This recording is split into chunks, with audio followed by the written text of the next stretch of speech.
Hello everyone. पहले तो congratulations कि हमारा जो नोटिस था वो रिवोक हो गया। आई नो अभी बहुत सारे लोगों की बहुत सारी प्रॉब्लम्स रहती हैं, बट एक जो मेजर चीज़ थी वो आई गेस हो गई है, रिजॉल्व हो गई है वो हमारे लिए।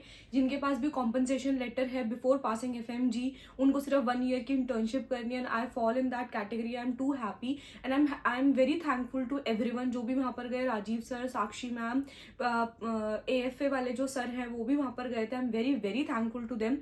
अभी मैं अगर किसी का नाम भूल रही हूँ तो प्लीज डोंट ऐसे मत करना कि हमारा नाम क्यों नहीं लिया, but I am thankful to everyone जो भी वहाँ पर गए, जिन्होंने भी अपनी कंट्रीज को वहाँ पर जाके, country of course is India, जहाँ से भी आपने पढ़ाई करी है वो वाली कंट्री को आपने रिप्रेजेंट किया है। Thank you so much. Of course हमारी साइड से भी कोई गया होगा, बट रियली रियली थैंकफुल। सो अब हम जो आप लोगों ने मेरे को क्वेश्चंस भेजे थे मैं उसका आंसर देने के लिए आ गई हूँ। आई एम सॉरी, ये बहुत वीडियो जो है वो बहुत डिले हो गई है, and your girl has got her allotment as well. So जो मेरी अलॉटमेंट के बारे में, इंटर्नशिप का पूरा प्रोसेस है, क्या लेना चाहिए क्या नहीं लेना चाहिए, बहुत सारे मिथ्स बने हुए हैं कि गवर्नमेंट ही लो, प्राइवेट मत लो, या जो भी है, जो भी चीज़ है उसके बारे में भी हम बात करेंगे once I join my college. और मेरे को बहुत जल्दी ज्वाइनिंग आ गई है मेरी, सो हम वो भी करेंगे। मैंने 20 डेज 20 इंपॉर्टेंट टॉपिक्स का जो है वो प्रॉमिस भी किया था, बट वो फुलफिल नहीं हो पाएगा यार। अब मैं अपनी थोड़ी सी तैयारी में लगूंगी, लाइक पैकिंग एंड ऑल, सो इस वजह से वो प्रॉमिस पूरा नहीं हो पाएगा। बट हाँ, गाइडेंस वीडियोस प्रॉपरली आते रहेंगी बिल्कुल, और DD भी प्रॉपरली आता रहेगा। एंड थोड़ा सा आपको शिफ्ट देखने के लिए मिलेगा कंटेंट में जब मेरी इंटर्नशिप ज्वाइन हो जाएगी, क्योंकि मैं यूट्यूब पे सीरीज भी स्टार्ट करूंगी। ठीक है, वो सब आगे की बातें आगे करते हैं। एंड ये पहले इंटर्नशिप का प्रोसेस वाली वीडियो जरूर बनाऊंगी मैं, क्योंकि मेरे को बहुत प्रॉब्लम हुई है, मेरे को बहुत ही ज्यादा। आई नो बहुत लोगों को पहले से पता होता तो उनके लिए प्रोसेस बहुत ईजी हो जाता है, बट मेरे को नहीं पता था, to be very true, to be very honest. तो मेरे लिए तो बहुत मुश्किल आई है लास्ट में। मेरे को ऐसा है कि, बट हाँ, it was worth the wait. जो जितनी भी मैंने वेट करी, जो मेरे को कॉलेज मिला, मैं बहुत खुश हूँ उससे। And let's see how my new journey begins, कैसा रहता है सब कुछ। बस 1 साल की बात है, इंटर्नशिप करनी है, उसके साथ साथ I will be preparing for NEET PG as well. But हाँ, मैं आपको नीट PG की पढ़ाई करते हुए इस चैनल पे इतना ज्यादा नहीं दिखा पाऊंगी, क्योंकि I believe in first doing and then showing anything to anyone. अगर वो पेपर क्लियर होता है, जो ब्रांच मैं चाहती हूँ वो मेरे को मिलती है, तो देन फॉर श्योर वो वाली जर्नी मैं शेयर करूंगी। रिकॉर्ड में पूरी करती रहूंगी उस जर्नी को, फिर मैं लास्ट में से शेयर करूंगी जब मेरा एग्जाम क्लियर हो जाएगा, राइट। तो अभी हम स्टार्ट करते हैं क्वेश्चंस के साथ। सबसे पहला क्वेश्चन है मेरे पास, how to revise PSM in 2 days। Already मैंने बता दिया था, मैंने तो इसके लिए एक डेडिकेटेड वीडियो भी बनाई है। PSM को आप 2 दिन में कैसे रिवाइज कर पाओगे, अगर आपने ऑलरेडी, अगर किसी ने नहीं देखी तो अब सुन लो। अगर आपने ऑलरेडी PSM को जो है वो रिवाइज कर रखा है पहले से 3 से 4 बार, तभी आप PSM को 2 दिन में रिवाइज कर सकते हो। कैसे करोगे आप रिवाइज? आप पहले मैराथन देखो मैम का, मैंने नेहा मैम से पढ़ा था, तो आप पहले मैराथन देखो, क्योंकि आपने बहुत दिन हो गए रिवाइज करे उसको। तो एक बार जब हम टीचर से सुन लेते हैं ना, तो वो चीजें रिवाइज करना बहुत आसान हो जाती है हमारे लिए। पहले आप मैम का मैराथन देखो, उसके बाद अब अपना रिवीजन करो, मतलब कि अपने जो नोट्स है वो रिवाइज करो। मेजरली अब आपका काम होना चाहिए PYTs को रिवाइज करना, क्योंकि अब आपके पास इतना टाइम नहीं कि आप सारी चीजें रिवाइज कर सको। FMG के PYTs तो करोगे, अगर आपके पास थोड़ा सा भी टाइम बचता है तो नीट PG के PYTs जरूर करना आप अपना मैराथन करने के बाद। उसके बाद क्वेश्चन डिस्कशन वीडियो देखना क्वेश्चन लगाने से पहले, क्योंकि अब आपके पास PYQs खत्म हो चुके होंगे। आगे सिर्फ GT के क्वेश्चन आपके पास बचे होंगे, है ना। सो ये मैंने पूरा एक स्टेप बता रखा है कैसे कैसे आपको फॉलो करना है, वाली वीडियो आप देख लेना, ठीक है। अब आता है how to manage timing subject wise study and MCQ, ठीक है। तो आपको अब टाइम कैसे मैनेज करना है। जो बड़ा सब्जेक्ट है उसको ऑफ कोर्स आप ज्यादा टाइम दोगे, उसके MCQs को आपको ना सीखना पड़ेगा करना, कि ये वाला MCQ आपको एक अप्रोच बिल्ड करनी पड़ेगी। लाइक आपको मेडिसिन की ABG एनालिसिस के जो है ना वो आपको सीखने पड़ेंगे कैसे होते हैं। PSM में कुछ आपके कैलकुलेटिव MCQs होते हैं, वो आपको सीखने पड़ेंगे। तो बड़ा सब्जेक्ट रिक्वायर्स मोर टाइम। अगर वहां पे ज्यादा टाइम आपका लग भी रहा है तो आप ये मत सोचो कि मेरा टाइम वेस्ट हो रहा है, नहीं, आपका टाइम वेस्ट नहीं हो रहा है। वो आपको वो सब्जेक्ट इतना टाइम आपको मांगता है। लाइक मेडिसिन को बहुत टाइम जाने वाला है। अगर आप 4th 5th ईयर में हो तो कोई टेंशन नहीं है, मेन नोट्स उठाओ, अच्छे से अपनी पढ़ाई करो, कोई प्रॉब्लम नहीं है। अगर आप अभी यहाँ पे आ चुके हो तो रैपिड रिवीजन उठाओ, राइट।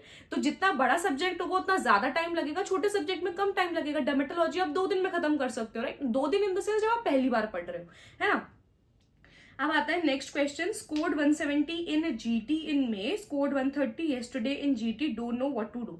ये वाले मैंने बहुत सारे डीएम्स देखे हैं अपने पास कि एक बार तो मेरे इसमें जीटी में बहुत अच्छे मार्क्स आ गए, लाइक 200 आ गए, फिर से मैं स्टूप डाउन कर गया 170 के ऊपर। भाई ये सेम बात हो गई।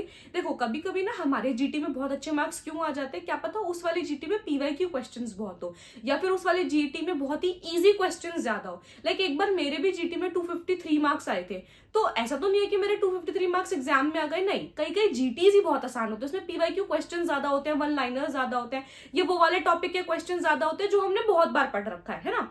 तो ये एक फॉल्स हैप्पीनेस देने वाली चीज हो जाती है। आपके जितने भी जीटी में मार्क्स आ रहे हैं ना, जैसे 160, 170, 175, 165, इसके अराउंड ही आपके एग्जाम में मार्क्स आएंगे। ठीक है, मैं हमेशा कहती हूँ कि आप अपना स्कोर 150 नहीं 160, 170 तक रखने की कोशिश करा करो। 150 से ऊपर आ रहे तो खुश मत हो, उसके लिए कुछ नहीं बनना। 150 to 155 में बिल्कुल खुश मत हुआ करो। अब आपके पता है 130 क्यों आए, क्योंकि आपने कॉन्फिडेंस लूज कर दिया। आपके हमारे साथ जो है वो पता है क्या होता है, जैसे कि ना क्वेश्चंस हम अगर जैसे कि 10 क्वेश्चन सामने आए और वो 10 के 10 क्वेश्चन हमें नहीं आते होते ना, तो फिर हमारा जो वो कॉन्फिडेंस लूज हो जाता है और हमारे मार्क्स कम हो जाते हैं, है ना। आपका कॉन्फिडेंस कम हो गया, इसलिए आपके थोड़े से क्वेश्चंस आपको दिखे होंगे जो आपको नहीं आते, फिर आपके आने वाले क्वेश्चंस भी गलत हो गए, इस वजह से आपके मार्क्स जो है वो 130 पे स्टूप डाउन करें, राइट। ये वाला हो गया effective revision plan. Revision plan के बारे में मैंने ऑलरेडी वीडियो बना रखी है यार, रिवाइज कैसे करते हैं वो पूरा प्रॉपर डाला हुआ है मैंने मेरे पेज के ऊपर। थोड़ा सा स्क्रॉल डाउन करके देख लिया, और आप लोग स्क्रॉल डाउन करके देखते ही नहीं, बस जो ऊपर ऊपर वाली वीडियोस होती है वो देखते रहते हो ना, इस वजह से। देन हाय दी, आई एम वेरी कंफ्यूज कि क्या करूँ क्या नहीं। ये तो बहुत ही इम्प्रॉम्प्टू सा क्वेश्चन है, लाइक क्या करूँ क्या नहीं। पहले तो पढ़ाई स्टार्ट कर दो, अगर स्टार्ट नहीं करी है तो अपना आप फिजियो पैथो उठाओ, अपनी पढ़ाई करो। 4th 5th ईयर में हो तो आप अपना मेन नोट्स करो, और अगर आप पास्ड आउट हो, आई डोंट नो कि आप पास्ड आउट हो या नहीं हो, अगर आप पास्ड आउट हो तो आप अपना रैपिड रिवीजन उठाओ। अब आपके पास इतना टाइम नहीं कि आप मेन नोट्स करो, भले आपने वो सब्जेक्ट करा या नहीं करा, आपको रैपिड रिवीजन ही करना पड़ेगा। सो ये आपकी क्लैरिटी है। बेसिकली 4th 5th ईयर में होता है तो मेन नोट्स हमें पढ़ना होता है, उस टाइम पे हमारा काम है नॉलेज लेना। जब हम यहाँ पे आ जाते हैं, अपना 6-7 महीने वो प्रिपेयर करते हैं, तब हमारा काम है specific, very specific to the exam पढ़ना, राइट। अब आता है व्हाट कैन बी डन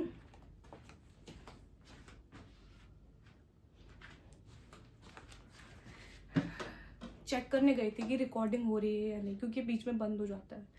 ठीक है, so what can be done for over thinking when exam is near by and negative thoughts. मेरे को भी बहुत आते थे यार, वो पता है ना, जब हम बहुत ज्यादा मेहनत कर लेते हैं और फिर हमें ऐसा लगता है यार मेहनत खराब तो नहीं चली जाएगी, ट्रस्ट में नहीं जाएगी।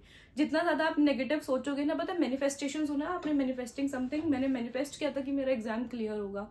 लाइक मैंने अब जितना ज्यादा पॉजिटिव चीजों को मैनिफेस्ट करोगे ना, उतनी ही ज्यादा पॉजिटिव चीजें लाइफ में होती है। नो बहुत डिफिकल्ट है यार, अभी मैं आपको बैठ के बोल रही हूँ, मैं भी बहुत ज्यादा नेगेटिव सोच जाती हूँ कई बार, है ना। बट हम अगर जितना ज्यादा आप नेगेटिव सोचते जाओगे ना, तो वो मैनिफेस्ट होने लग जाता है कि यार पेपर होगा ही नहीं।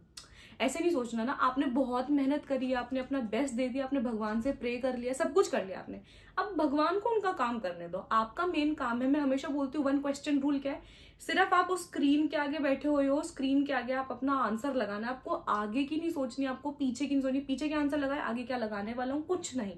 सिर्फ जो क्वेश्चन मेरे आगे है, मेरी स्क्रीन पर है, सिर्फ वही सही करना है मेरे को, खत्म बात, राइट। सिर्फ वही सही करना है आपको। कैसा होगा आपका पेपर, कैसा नहीं होगा आपका पेपर, मार्क्स कैसे आएंगे, डजंट मैटर।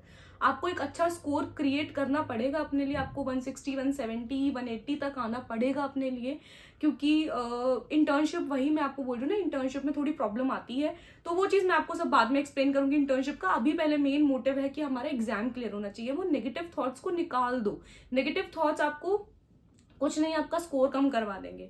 अब अपने आप को बार बार, जो वो आपके मन की आवाज है ना, जो बार बार चीख चीख कर कह रही है तेरे से नहीं होगा, तेरे से नहीं होगा, उस आवाज को एक बार बोलो कि तेरे से नहीं होगा पर मैं करके दिखाऊंगा।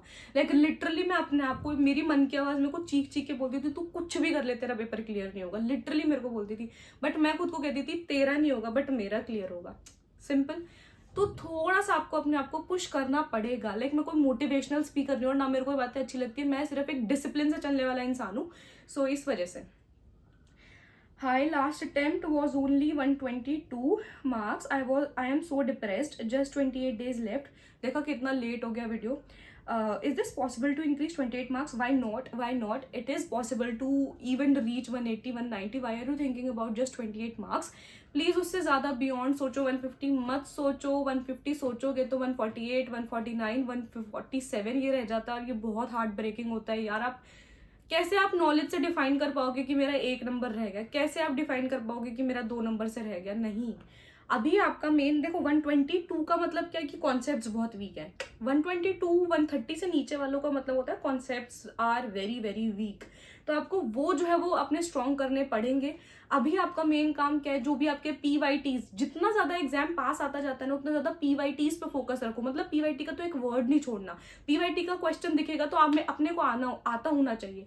हमारे पेपर में, अच्छा क्वेश्चन तो ओवर हो गए, हमारे पेपर में ना आपको 3 टाइप के क्वेश्चंस देखने को मिलेंगे। टाइप ए जो देखते ही आता है, टाइप बी जिसमें आप डाइसी रहोगे, 2 ऑप्शंस को निकाल दोगे, 2 ऑप्शंस आपके पास बच जाएंगे। टाइप सी जो कभी देखा ही नहीं है, हाँ नहीं देखे हुए वाले क्वेश्चंस भी होते हैं, बट उनका चंक ना बहुत कम होता है। पेपर हमेशा ऐसा बनाया जाता है कि आप 180, 185 बहुत पढ़ने वाला बच्चा 185, 180 बहुत ईजिली स्कोर कर सकते हो। उसके ऊपर जितना भी आप स्कोर कर रहे हो ना, वो आपकी मेहनत है, लिटरली वो आपकी मेहनत है ना।